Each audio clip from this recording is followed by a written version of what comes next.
राधे राधे दोस्तों।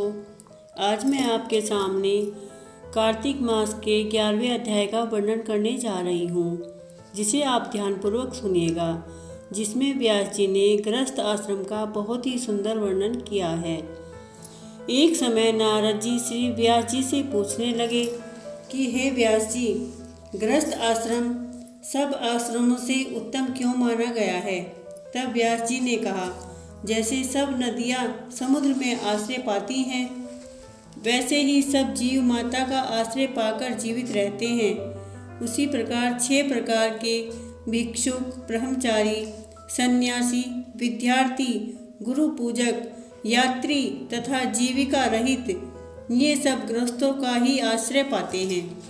फिर व्यास जी बोले, हे नारद, अब तुम अति पुण्य देने वाला एक पुरातन इतिहास सुनो। उत्तानपाद राजा का पुत्र उत्तम था, जो बड़ा बलवान और मदिरा पीने वाला था।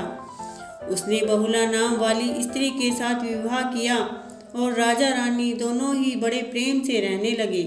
एक समय राजा ने वेश्या का नृत्य देखते हुए मदिरा पान किया और रानी को भी मदिरा पान करने के लिए कहा, परंतु रानी ने उसका कहना नहीं माना। इस पर राजा ने क्रोधित होकर अपने अनुचरों को आज्ञा दी कि वह रानी को किसी निर्जन वन में छोड़ आए। तत्पश्चात राजा रानी के वियोग में दुखी तो हुआ, मगर उसने दूसरा विवाह नहीं किया और प्रजा का पुत्र के समान पालन करने लगा। एक दिन एक ब्राह्मण राजा के पास आकर कहने लगा, हे राजन, कोई मेरी स्त्री को अपहरण करके ले गया है। उसके वियोग में मैं अति दुखित हूँ, इसलिए तुम उसे ढूंढकर लाओ। राजा कहने लगा कि हे महाराज, मैं नहीं जानता कि आपकी स्त्री कौन, किधर और कहाँ ले गया है, अतः मैं आपकी स्त्री कैसे ढूंढ ला सकता हूँ। ब्राह्मण कहने लगा, हे राजन, छठा भाग लेकर आप प्रजा के रक्षक हैं। मेरी स्त्री घर में सो रही थी, वहाँ से उसे कोई हर ले गया है। अब आपका कर्तव्य है कि आप उसे कहीं से भी ढूंढकर लाएं।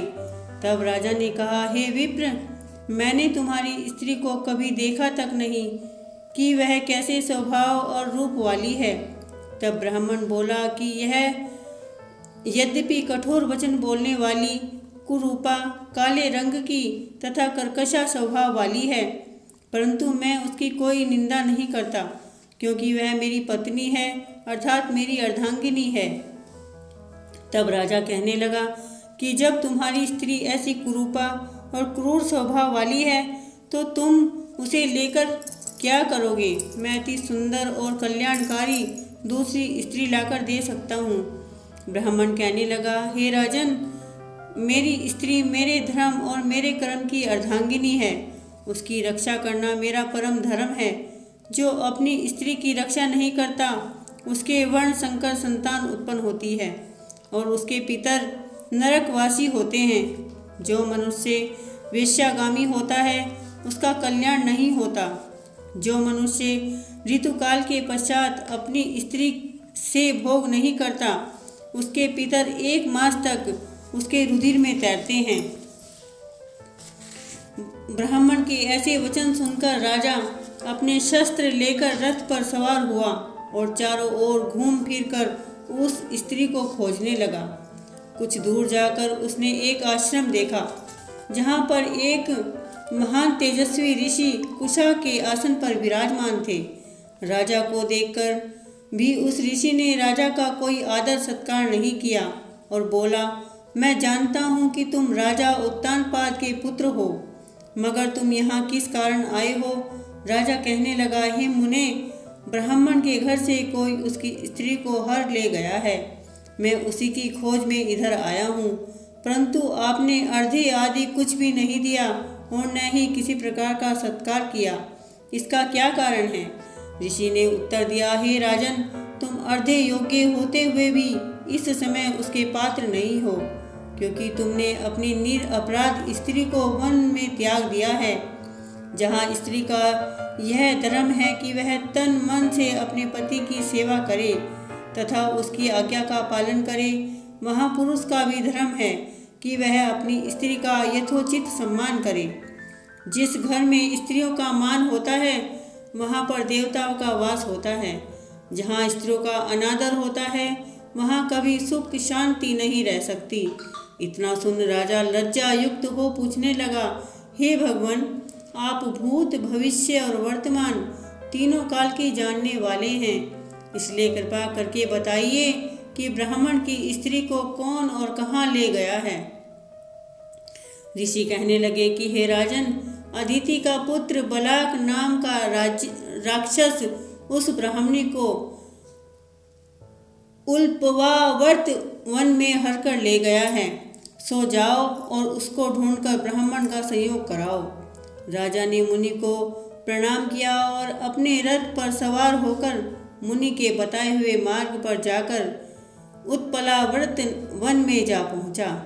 वहां जाकर देखा कि स्त्री विल्ल फल खा रही है। जैसा ब्राह्मण ने बताया था वैसा ही उसका रंग रूप देखकर राजा ने उसे पहचान लिया और कहा, हे कल्याणी, तुम कौन हो और इस वन में कैसे आई हो। ब्राह्मणी बोली, मैं अतिरात्रि ब्राह्मण की पुत्री और विलास पुत्र की स्त्री हूँ। मैं अपने घर में अकेली सो रही थी कि बलाक नाम का राक्षस मुझे हड़ लेकर यहाँ आया है। यहाँ लाने के बाद न तो उसने किसी बात का कष्ट दिया और न ही मेरा सतीत्व नष्ट करने की चेष्टा की। इतना होने पर भी मैं यहाँ बहुत दुखी हूँ। राजा ने कहा कि हे ब्राह्मणी, वह राक्षस कहाँ गया है? मुझको तुम्हारे पति ने तुमको ढूंढने के लिए भेजा है। ब्राह्मणी ने कहा कि वह इस वन में अमुक स्थान पर रहता है। तब राजा ने ब्राह्मणी के बताए हुए स्थान पर जाकर राक्षस को देखा। राजा को देखकर वह राक्षस उसके पैरों में गिर पड़ा और कहने लगा, हे राजन, मुझे क्या आज्ञा है? राजा ने कहा, हे निशाचर, तुम इस ब्राह्मणी को क्यों हड़ लाए हो? राक्षस कहने लगा कि हे राजन, जो हुआ सो हुआ।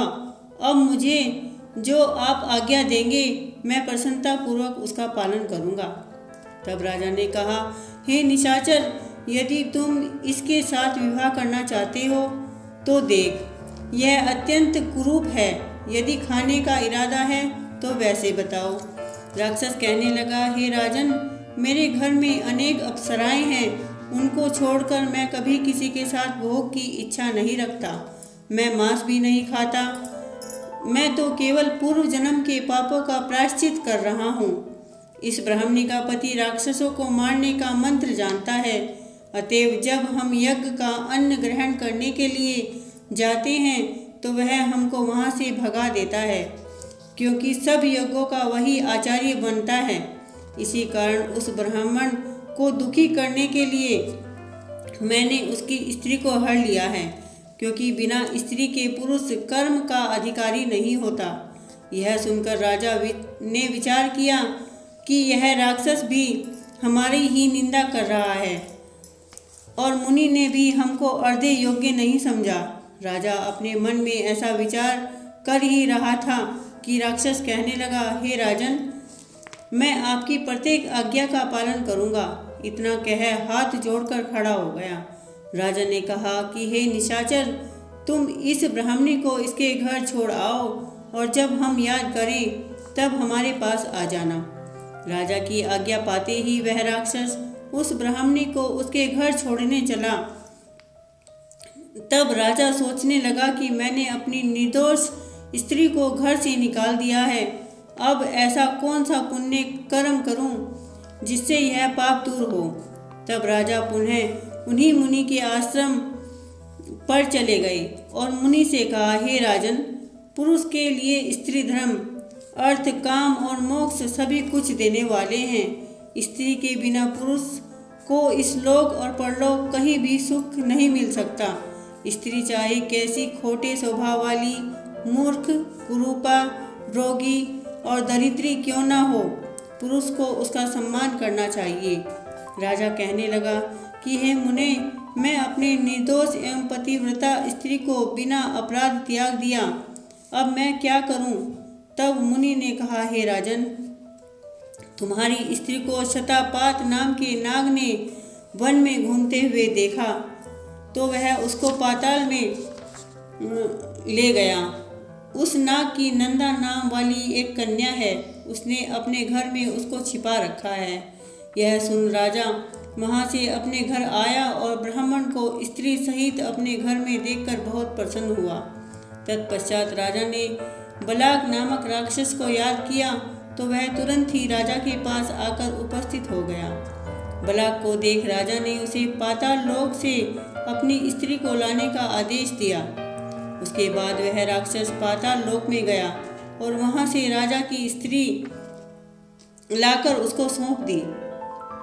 तत्पश्चात राजा रानी बड़े प्रेम से रहने लगे। नारद जी कहते हैं कि हे राजा पृथु, हमने तुमको गृहस्थ आश्रम महत्तम अति विस्तार सहित सुनाया।